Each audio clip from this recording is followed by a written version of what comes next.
आप सभी को मेरा सुप्रभात विद्यार्थियों। आज हम पढ़ेंगे विमीय विश्लेषण का अगला अनुप्रयोग, जिसमें भौतिक समीकरण में दिए गए नियतांकों की विमाएं और मात्रक ज्ञात करेंगे। हमने पिछले क्लास में पढ़ा है विमीय समांगता का सिद्धांत। विमीय समांगता के सिद्धांत के अनुसार किसी भी शुद्ध भौतिक समीकरण के दोनों पक्षों की विमाएं समान होती है।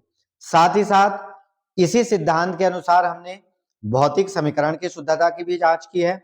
साथ ही हमने भौतिक राशियों के मध्य संबंध भी स्थापित किया है। तो आइए मैं फिर से रिपीट करता हूं विमीय समांगता के सिद्धांत को। विमीय समांगता के सिद्धांत के अनुसार भौतिक समीकरण के दोनों पक्षों की विमाएं क्या होती है? समान होती है। भौतिक समीकरण के दोनों पक्षों की विमाएं समान होती है। दोनों पक्षों की विमाएं सीधा सीधा LHS की विमाएं और RHS की विमाएं बराबर होती है। ठीक है, ये हमने पढ़ा है विमीय समांगता के सिद्धांत में। इसका कारण भी है। कारण है भौतिक समीकरण में उन्हीं पदों को जोड़ा या घटाया जाता है। भौतिक समीकरण में उन्हीं पदों को जोड़ा या घटाया जाता है जिनकी विमाएं समान होती है। जिनकी विमाएं समान होती है। तो ये विमीय समांगता का सिद्धांत है। इसी सिद्धांत के आधार पर हम भौतिक समीकरण में जो नियतांक दिया रहेगा उसका विमाएं हम क्या करेंगे? ज्ञात करेंगे। तो आइए अब एग्जाम्पल को देखते हैं। एग्जाम्पल में एक भौतिक समीकरण दिया गया है x बराबर AT माइनस BT का स्क्वायर, जिसमें x दूरी है, मीटर में लिखा है, t समय है, सेकेंड में है, a और b क्या है? नियतांक है। उसकी विमाएं और मात्रक हम लोगों को क्या करना है? निकालना है। तो निकालने के लिए सबसे पहले यहां पर हम लोगों को लिखना है विमीय समांगता के सिद्धांत से। विमीय समांगता के सिद्धांत से। अब विमीय समांगता अभी हमने पढ़ा, इसमें जो भौतिक समीकरण दिया है इसमें जो भी पद है उन पदों की विमाएं क्या हैं? समान है। तो यहाँ पर RHS में 2 पद हैं और LHS में 1 पद है। तो विमीय समांगता के सिद्धांत से RHS में 2 पद हैं, AT व BT का वर्ग की विमाएं, दोनों पद की विमाएं LHS के जो पद हैं, कौन सा LHS का पद है? x की विमाओं के बराबर होगी। x की विमाओं के बराबर होगी। ठीक है, तो यहां पर ये हमने क्या लिखा? विमीय समांगता के सिद्धांत के अनुसार ये जो AT है पहला पद RHS का, इसकी विमा x के बराबर होगी। RHS का जो दूसरा पद है BT का वर्ग, उसकी विमा भी किसके बराबर होगी? x के बराबर होगी। अब हम लिखेंगे AT की विमाएं किसके बराबर होगी? अभी मैंने बताया आप लोगों को AT की विमाएं किसके बराबर होगी? x की विमाएं के बराबर होगी। अब यहां पर A की विमाएं निकालना है। A की विमाएं निकालना है। तो यहां पर ये t को क्या करेंगे? पक्षांतर करेंगे।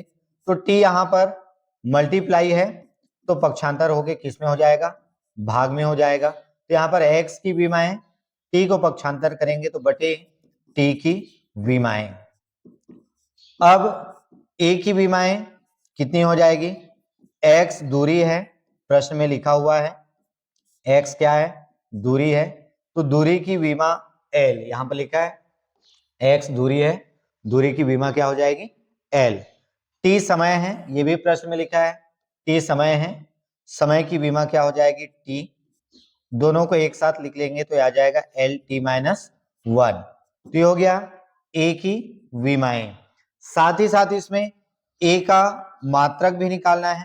क्या निकालना है? a का मात्रक। तो यहां पर a की विमाएं दी गई है, उसी को देख करके हम a का मात्रक भी लिख सकते हैं। l लंबाई है, यहाँ पर लंबाई का मात्रक दिया हुआ है, दूरी या लंबाई का मीटर, तो l का क्या हो जाएगा? मीटर हो जाएगा। फिर इंटू t समय है, समय का मात्रक सेकेंड है प्रश्न में, तो ये सेकेंड, इसका घात है -1। तो यहाँ पर a का मात्रक कितना हो गया? मीटर इंटू सेकेंड इनवर्स, चाहे तो हम इसको मीटर प्रति सेकेंड भी लिख सकते हैं। अब दूसरा जो पद है बीटी का वर्ग राइट साइड में, ये भी किसकी विमाएं के बराबर होगी, एक्स की विमाएं। तो बीटी स्क्वायर की विमाएं किसके बराबर हो जाएगी, ये हो जाएगी एक्स की विमाएं। अब यहां पर b की विमाएं कैलकुलेट करना है, तो ये हो जाएगा b की विमाएं टी स्क्वायर गुणा में है, पक्षांतर करेंगे तो भाग में हो जाएगा। राइट साइड में x की विमाएं है ऑलरेडी, फिर बटे करके भाग में करेंगे तो ये हो जाएगा टी स्क्वायर की विमाएं। अब यहाँ पर x की विमाएं कितनी हो जाएंगी, x क्या है, दूरी है, और दूरी की विमाएं क्या होगी, l, तो ये हो जाएगा x की विमा की जगह l, फिर टी स्क्वायर की विमा टी स्क्वायर के रूप में, दोनों को एक साथ लिखेंगे तो ये आ जाएगा एल टी माइनस 2। तो ये हो गया b की विमाएं। इसी क्रम में विमाओं को देख करके हम b का मात्रक भी लिख सकते हैं। b का मात्रक क्या हो जाएगा, l लंबाई का मात्रक प्रश्न में दिया है मीटर, इंटू टी समय है, समय का मात्रक प्रश्न में लिखा है सेकेंड, घात 2 है, तो b का मात्रक हो जाएगा मीटर इंटू सेकेंड का घात ऋण 2। अब हम नेक्स्ट प्रश्न देखते हैं। नेक्स्ट प्रश्न है किसी गैस का दाब P आयतन V में एक संबंध दिया हुआ है जिसे हम वान डर वाल्स का समीकरण भी कहते हैं। इसमें दो नियतांक है A और B के बीच क्या, A और B का हम लोगों को विमाएं और मात्रक ज्ञात करना है। तो यहां पर भी आंसर लिखेंगे, सीधा मैं लिखूंगा यहां पर विमीय समांगता का सिद्धांत। विमीय समांगता का सिद्धांत हमने पढ़ा, विमीय समांगता के सिद्धांत से उन्हीं पदों को जोड़ा या घटाया जाता है जिनकी विमाएं क्या होती है, समान होती है। तो यहाँ पर P और ये देखो दो पद हैं, इन दोनों पदों को जोड़ा गया है, तो हम सीधा लिखेंगे A अपान V स्क्वायर की जो विमाएं हैं, A अपान V स्क्वायर की जो विमाएं हैं वो किसके बराबर होगी, P की विमाओं के बराबर होगी। क्यों, क्योंकि दोनों पदों को आपस में जोड़ा गया है। यहां से हम लोगों को निकालना है नियतांक A की विमा, तो यहाँ पर A की विमाएं इज इक्वल टू P की विमाएं राइट साइड में, और A के साथ V स्क्वायर बटे में है तो राइट साइड में पक्षांतर करेंगे तो क्या हो जाएगा, गुणा में V स्क्वायर की विमाएं। अब ये P प्रश्न में लिखा है दाब, और दाब की विमाएं क्या होती है, दाब की विमाएं M L-1 T-2, ये दाब की विमाएं।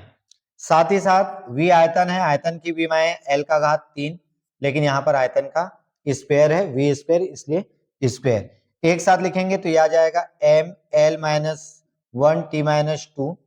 यहाँ पर घात पूरे का घात 2 है, उसको अंदर ले जाएंगे तो 3 दूनी 6। अब एक साथ लिखेंगे तो यह आ जाएगा M L-1, इधर -6 है, +6 है, फिर T का घात -2, एक साथ लिखेंगे तो यह आ जाएगा M L का घात 5 और T का घात कितना जाएगा, -2। -1 + 6 कितना हो गया, 5। तो ये किसकी विमाएं हो गई, A की विमाएं। अब A का मात्रक भी हम लिख सकते हैं। A का मात्रक M द्रव्यमान है, द्रव्यमान का मात्रक किलोग्राम, फिर इंटू L लंबाई है, लंबाई का मात्रक मीटर घात 5, फिर इंटू T समय है, समय का मात्रक सेकेंड, इसका घात कितना है, ऋण 2। तो M L का घात 5 T का घात -2, ये हमने उसका मात्रक लिख लिया SI पद्धति में। इसी क्रम में B की विमा यहाँ पर देखो V और B दोनों को घटाया गया है, तो सीधा विमीय समांगता के सिद्धांत से B की जो विमाएं हैं वो किसके बराबर होगी, V की विमाएं के बराबर होगी। ठीक है, V की विमाएं बराबर V की विमाएं। V क्या है, V आयतन है, आयतन की विमाएं क्या है, L का घात 3, तो ये हमें मिल गया B की विमाएं। यदि B का मात्रक लिखें तो L का घात 3 है विमा, तो यहाँ पर L लंबाई है, लंबाई का SI मात्रक मीटर और घात कितना है, 3। इस प्रकार किसी भी शुद्ध भौतिक समीकरण में दो जो विमाएं हैं, दो नियतांक है A और B, उसकी विमाएं और अब मात्रक हम ज्ञात कर सकते हैं।